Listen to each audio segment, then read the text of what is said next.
Okay, तो जैसा कि लास्ट वीडियो में हमने part number 3 of question number 6 solve किया था। ठीक है, वो इजी कॉन्सेप्ट था कि अगर आपको डेरिवेटिव लेना है दो टर्म्स का और वो आपस में डिवाइड हो रही है तो हम डेरिवेटिव कैसे लेंगे।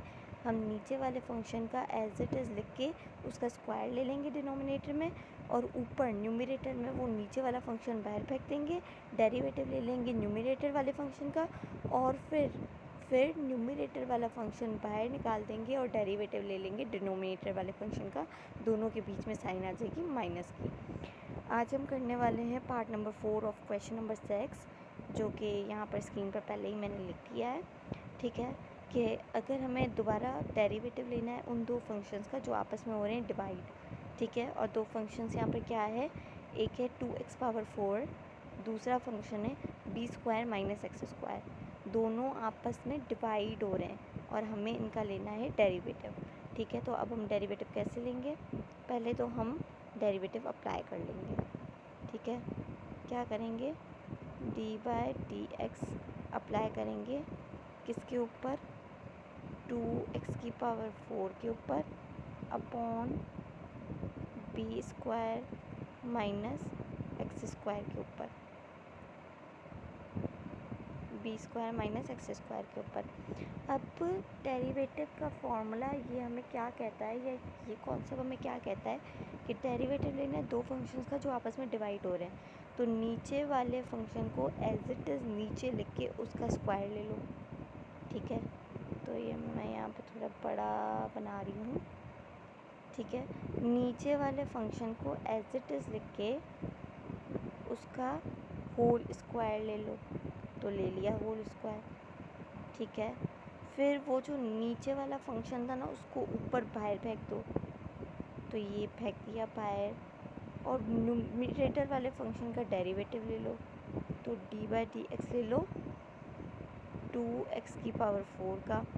अब जिसका डेरिवेटिव ले चुके हो उसको बाहर फेंक दो, 2x⁴ को बाहर फेंक दिया, और डेरिवेटिव ले लिया नीचे वाले फंक्शन का, d/dx ले लिया b² - x² का। ठीक है, ये हमारा कॉन्सेप्ट कहता है डेरिवेटिव का कि तो अब हमारा डिनोमिनेटर वाला फंक्शन जो है वो दोबारा सेम आ जाएगा। ठीक है, डिनोमिनेटर वाला फंक्शन हमारा सेम आ जाएगा जो कि है b² - x² का होल स्क्वायर। ठीक है, b² - x² का होल स्क्वायर। और जो फर्स्ट फंक्शन हमने लिखा था b² - x² सेम रहा। हमें डेरिवेटिव लेना है उस फंक्शन का जिसके ऊपर पावर आ रही है। ठीक है, तो पहले तो आप कोएफिशिएंट को बाहर फेंक दोगे, फिर आप अपनी पावर को बाहर फेंकोगे जो कि 4 है, बेस के ऊपर पावर -1 करके लिख दोगे, तो 4 - 1 = 3।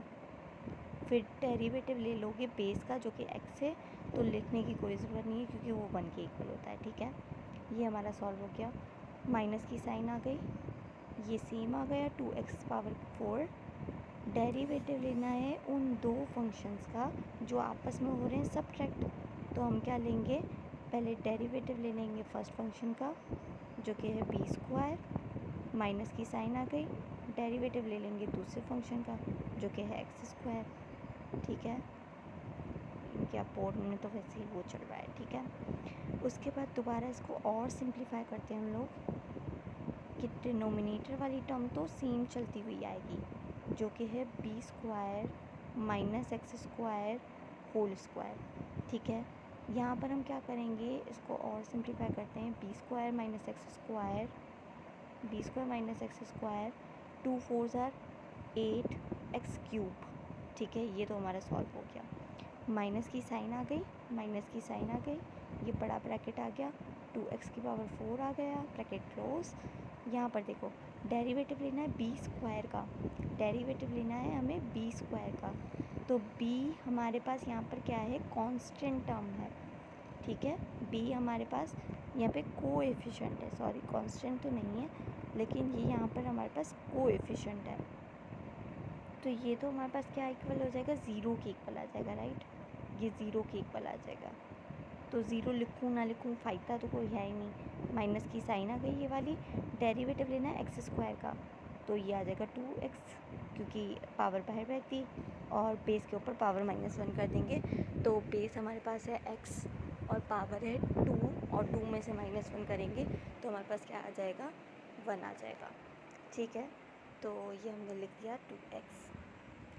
अब हम इसको और ज़्यादा सिंप्लीफाई करते हैं। 8x³ इन दोनों से मल्टीप्लाई होगा। ठीक है, तो क्या आएगा, 8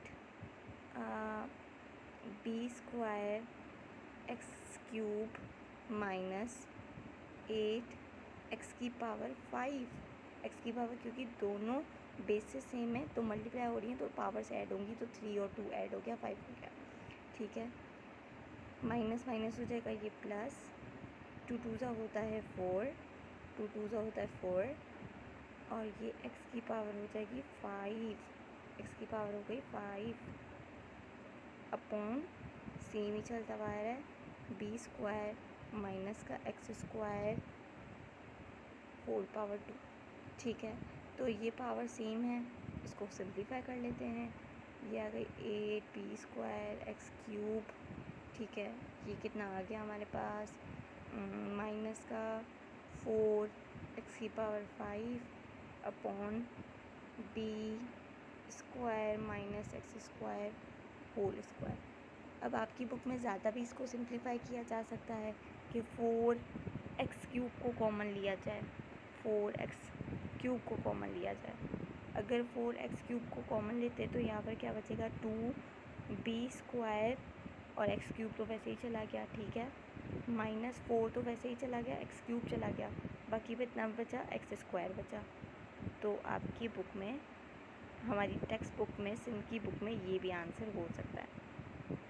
ठीक है, तो ये है हमारा answer of question number 6 part number 4.